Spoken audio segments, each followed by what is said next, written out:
नमस्कार दोस्तों। एक बार फिर से स्वागत है आपका हमारे हॉरर पॉडकास्ट शो में, जहां पर हम लोग सुनते हैं एक से बढ़कर एक सच्ची घटना पर आधारित डरावनी कहानियां।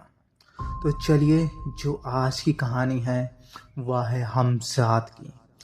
एक हमजाद किस प्रकार एक व्यापारी को अपने झांसे में लेता है और उसे किस किस प्रकार से डराता है, आज हम इस कहानी में जानने वाले हैं। तो देर न करते हुए कहानी को शुरू करते हैं। और यह कहानी एक आप बीती है। तो हम इस कहानी को रघुबीर, जो कि हमजाद का शिकार होता है, उसी की जुबान से सुनेंगे, ताकि इस हॉरर पॉडकास्ट शो का आपको बेस्ट एक्सपीरियंस मिल सके। तो चलिए कहानी को शुरुआत करते हैं। नमस्कार दोस्तों, मेरा नाम रघुबीर है। मैं एक सफल व्यापारी हूँ जिसने अपने परिश्रम से अपनी पहचान बनाई थी।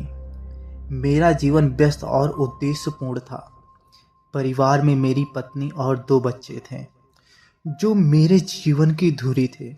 व्यापार के सिलसिले में मुझे अक्सर लंबी यात्राएं करनी पड़ती थी, लेकिन वह यात्रा जिसने मेरे जीवन को बदल दिया मेरी कल्पना से भी परे था।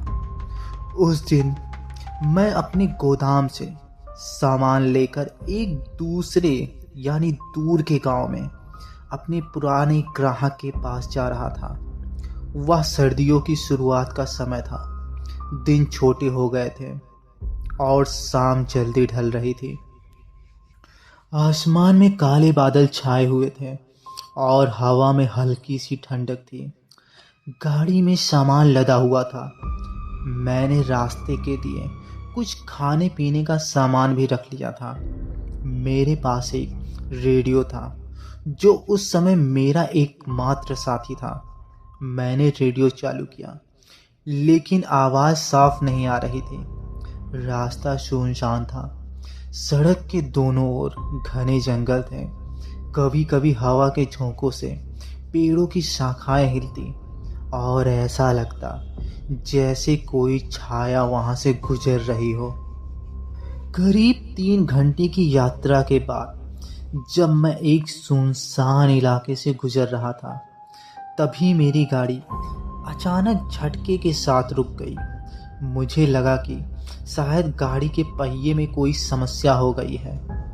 बाहर उतर कर देखा तो पाया कि पिछले पहिए में कोई बड़ी खराबी हो गई है।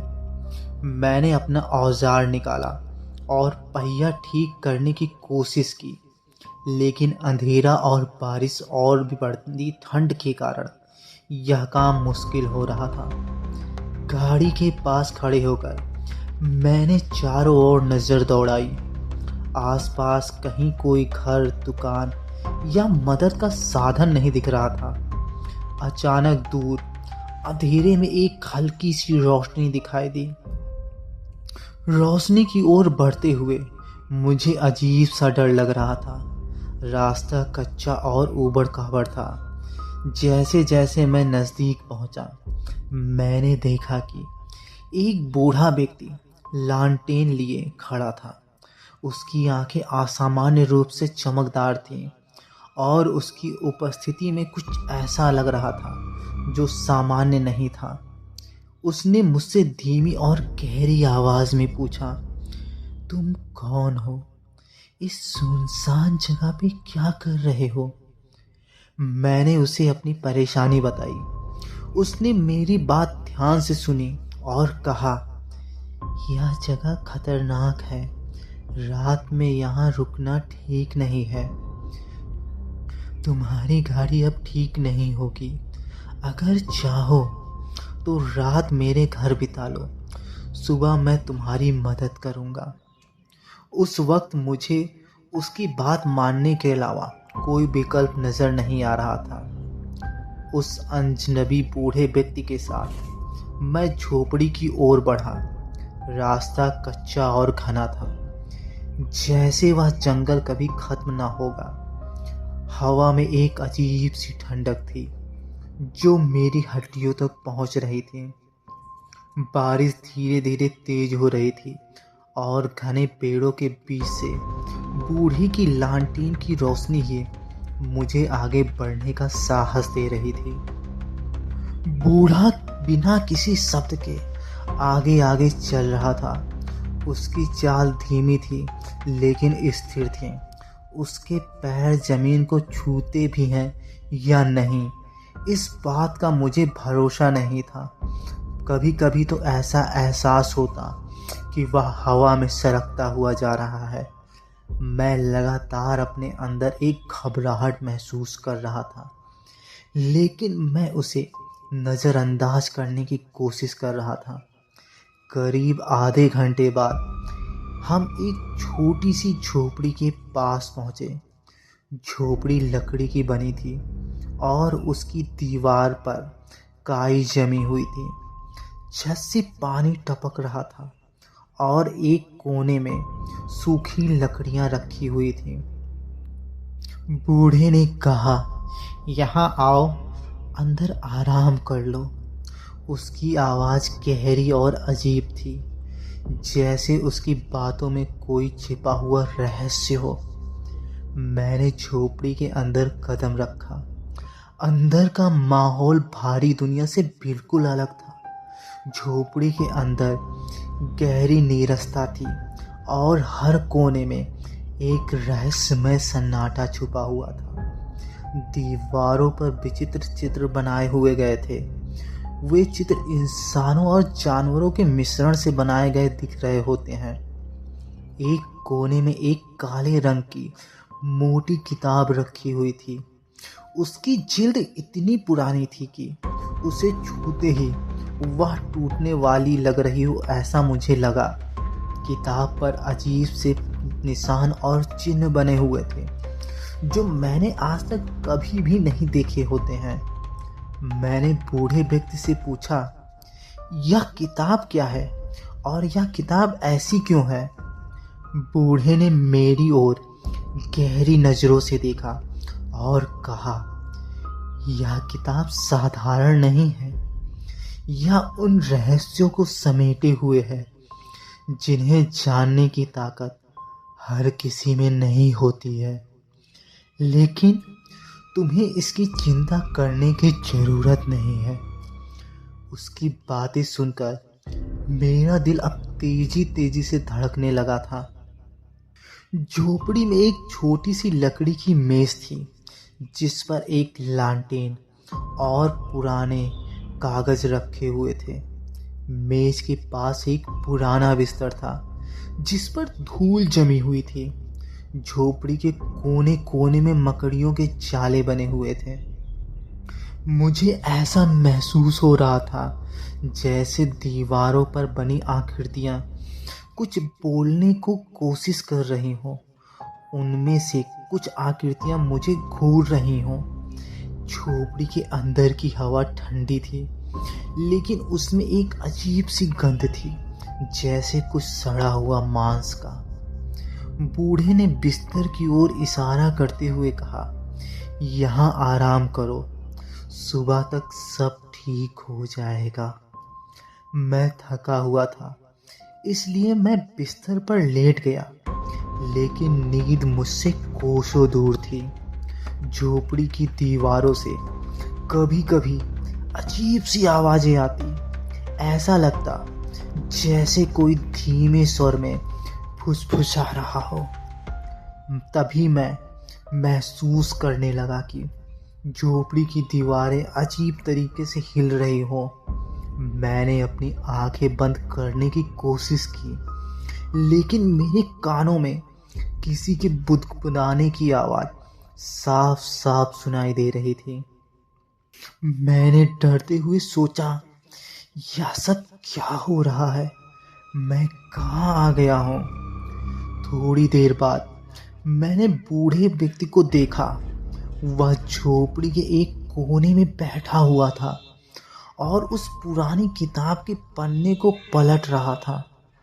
वह किसी अनजानी भाषा में मंत्र जैसा कुछ पढ़ रहा था। उसकी आवाज़ धीमी थी, लेकिन उसमें एक अजीब सी गूंज थी।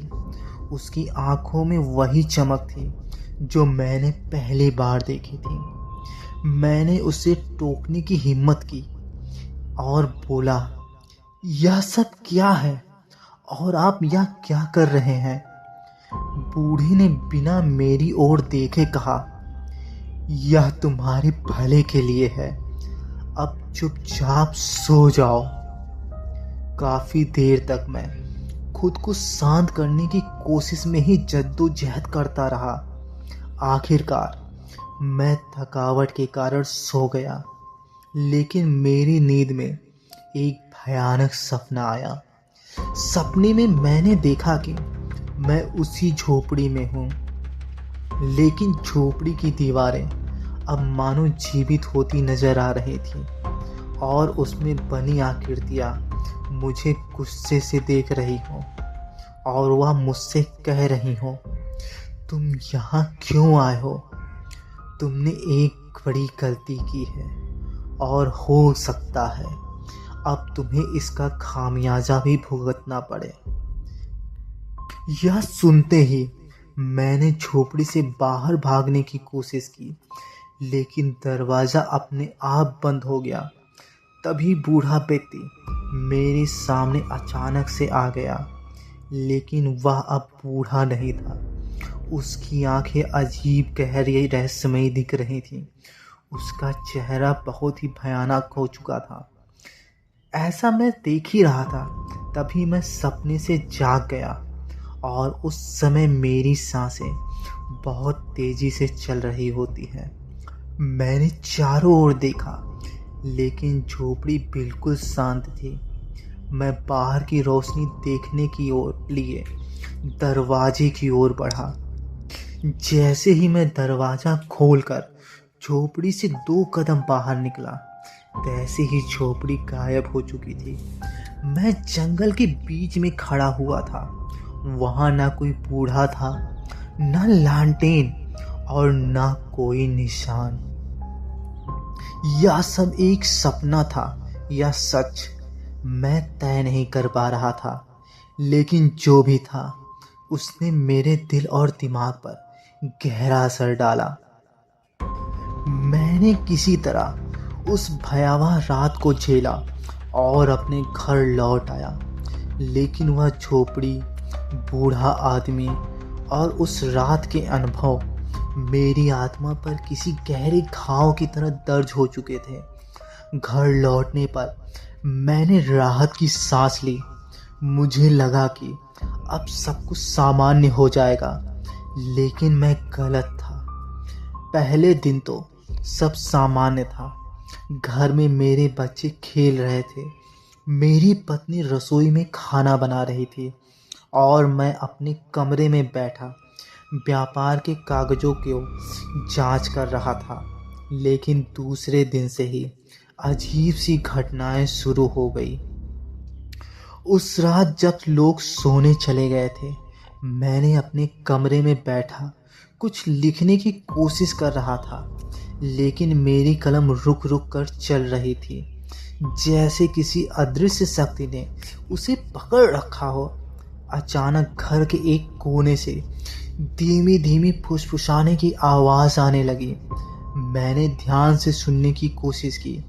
आवाज़ अस्पष्ट नहीं थी, लेकिन उसमें मेरे नाम का जिक्र हो रहा हो, मानो कोई मेरा नाम बहुत धीरे धीरे स्वर में पुकार रहा हो। यह सुनकर मेरी रीढ़ में एक सिहरन दौड़ गई। मैंने सोचा कि शायद यह मेरा वहम है। मैंने पानी पीने के लिए रसोई में गया, लेकिन जैसे ही मैं रसोई के पास पहुंचा, मुझे लगा कि वहां कोई खड़ा है। मैंने तुरंत लाइट ऑन कर दी, लेकिन वहां कोई भी नहीं दिखाई देता है। अगले दिन सुबह मेरे दोनों बच्चे हमेशा की तरह खेलने में व्यस्त थे, लेकिन मेरी बेटी, जो हमेशा मुस्कुराती रहती थी, अचानक ही गंभीर हो गई। उसने कहा, पापा, रात को मेरे कमरे में कोई आया था। मैंने पूछा, कौन आया था? क्या सपना देखा था आपने? उसने मेरी आंखों में देखा और धीरे से कहा, वह आदमी जिसने आपको जंगल में मदद की थी। यह सुनते ही मेरे होश उड़ गए। मैंने उससे और कुछ पूछने की कोशिश की, लेकिन वह कुछ नहीं बोली। शाम को मेरे बेटे ने भी शिकायत की कि उसके खिलौने अपने आप हिलने लगे थे। मैंने सोचा कि शायद यह बच्चों की कल्पना हो, लेकिन मेरा दिल कह रहा था कुछ तो गड़बड़ जरूर है। उसी रात घर का मुख्य दरवाज़ा अपने आप खोलने और बंद होने लगा। हवा चल रही थी, लेकिन इतनी तेज नहीं कि दरवाज़ा इस तरह खुद ब खुद खुलने और बंद होने लगे। मैंने दरवाजे को बंद किया और उसमें ताला लगा दिया। जैसे ही मैं मुड़ा, दरवाजे पर जोर से किसी ने दस्तक दी। मैं चिल्लाकर पूछा, कौन है? कौन है? जवाब दो। लेकिन उधर से कोई भी उत्तर नहीं आता है। डरते डरते मैंने दरवाज़ा खोला, लेकिन हर बार की तरह मुझे सिर्फ और सिर्फ अंधेरा ही दिखाई देता है। अगली सुबह जब मैं जागा तो देखा कि मेरे घर की दीवारों पर अजीब सी आकृतियाँ उभर आई थी। ये वही आकृतियाँ थी जो मैंने उस झोपड़ी में देखी थी। मैंने अपनी पत्नी को यह दिखाया, लेकिन तब तक वह आकृतियाँ गायब हो चुकी थी। उस दिन दोपहर में मेरी पत्नी रसोई में खाना बना रही थी। अचानक गैस का चूल्हा खुद ब खुद बंद हो गया। उसने लाइटर से उसे जलाने की कोशिश की, लेकिन गैस जलने के बजाय एक तेज धमाके की आवाज़ के साथ बुझ गई। रसोई की खिड़की पर एक काली परछाई दिखी। मेरी पत्नी चीख पड़ी। मैं दौड़कर वहां पहुंचा, लेकिन खिड़की के बाहर इस बार भी कुछ नहीं होता है। अब यह घटनाएं बहुत ही बढ़ती जा रही थी। रात में मैं अपने कमरे में सोने की कोशिश कर रहा था, तभी मुझे लगा कि कोई मेरे पास खड़ा है। मैंने आंखें खोली, लेकिन वहाँ कोई नहीं था। फिर बिस्तर के किनारे पर हल्की सी हरकत महसूस हुई, जैसे कोई बैठा हो। मैंने तुरंत लाइट ऑन की, लेकिन कोई भी नहीं होता है। तभी दीवार की ओर एक परछाई उभर कर आती है, जो इंसानों की तरह थी, लेकिन मानो वह मुझे देखकर एक भयानक मुस्कान ले रही हो और मुझ पे हंस रही हो। उस रात मैं किसी तरीके से सो गया और मुझे एक भयानक सपना आया। मैंने देखा कि मैं फिर से उसी झोपड़ी में हूँ। बूढ़ा आदमी मेरे सामने खड़ा है, लेकिन उसका चेहरा उस बार की तरह ही भयानक दिख रहा था। उसकी आंखें गहरे काले अंधकार की तरह लग रही थी और उसके मुंह से खून टपक रहा था। और उसने कहा, तुम मुझसे बच नहीं सकते रघुवीर। अब तुम मेरे हो और तुम्हारी दुनिया की सारी चीज़ें मेरी हैं। अगले कुछ दिनों में इन घटनाओं की तीव्रता बढ़ चुकी।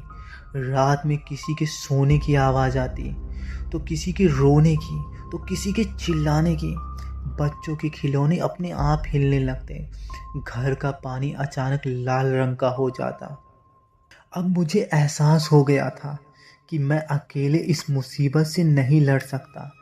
मैं तुरंत गांव के एक पंडित हरि नारायण जी के पास गया और उन्होंने कहा, तुमने एक अलौकिक शक्ति को छेड़ दिया है। वह शक्ति अब तुम्हारे जीवन पर कब्जा करना चाहती है। इसे रोकने के लिए हमें कुछ बड़ी पूजा और यज्ञ करना पड़ेगा, और हो सकता है हमें कुछ छल का सहारा भी लेना पड़ेगा। उन्होंने बताया कि यज्ञ के लिए विशेष सामग्री और एकांत जगह की ज़रूरत होगी। पंडित जी ने रघुवीर से कुछ खास चीज़ें लाने को कहा, जैसे गंगा जल, तुलसी के पत्ते, पीला कपड़ा, हवन सामग्री और नीम की लकड़ियाँ। रघुवीर ने उन सारी चीज़ों का इंतजाम किया। यज्ञ की तिथि तय कर दी गई। यज्ञ से पहले पंडित जी ने रघुवीर को चेताया, यज्ञ के दौरान हम जात की ताकत बढ़ सकती है। वह हमें रोकने की पूरी कोशिश करेगी। तुम्हें डरना नहीं है, वरना वह और शक्तिशाली हो जाएगा। रघुवीर ने पंडित जी के निर्देशों का पालन करने का वादा किया। यज्ञ से पहली रात हमजाद ने रघुवीर को अपने सामने फिर से प्रकट किए। इस बार उसका स्वर और भी भयानक था और उसने कहा, तुम्हें मुझसे लड़ने की ज़रूरत नहीं है रघुवीर। मैं तुम्हें वह सब कुछ दे सकता हूँ जो तुमने कभी चाहा है, धन, शक्ति, अमरता। बस तुम्हें मेरी सेवा करनी होगी। रघुवीर ने सपने में जवाब दिया, मैं तुम्हारे लिए कुछ नहीं करूँगा, मेरे परिवार को अकेला छोड़ दो। यह सुनते ही वह हमजाद ठहाका मारकर हंसा और बोला, तुम्हारे पास ज़्यादा समय नहीं है। मुझे रोकने की कोशिश करना तुम्हारे लिए घातक होगा।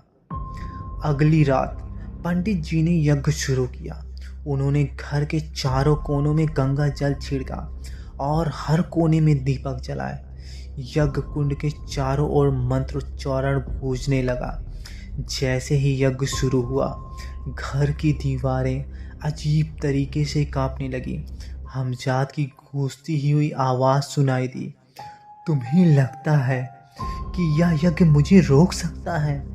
तुमने मुझे बुलाया है और अब मैं तुम्हारी आत्मा का हिस्सा हूँ। यज्ञ के दौरान घर में चीज़ें इधर उधर उड़ने लगी। खिड़कियाँ खुद ब खुद खुलने और बंद होने लगी। पंडित जी ने रघुवीर से कहा, डरो मत, मंत्र उच्चारण जारी रखो। हमजाद की शक्ति कमज़ोर हो रही है। रघुवीर ने पूरी ताकत से मंत्र उसका पढ़ना शुरू रखा। घर के अंदर अचानक एक हवा का तेज झोंका आया और हमजाद की परछाई यज्ञ कुंड के पास प्रकट हुई। हमजाद ने रघुवीर की ओर इशारा करते हुए कहा, तुम मुझे नहीं हरा सकते। मैं तुम्हारे अंदर का अंधकार हूँ। अब मैं तुम्हारा हिस्सा हूँ। तुम चाह के भी मुझसे दूर नहीं जा सकते। और ऐसा कहते ही वह गायब हो गया।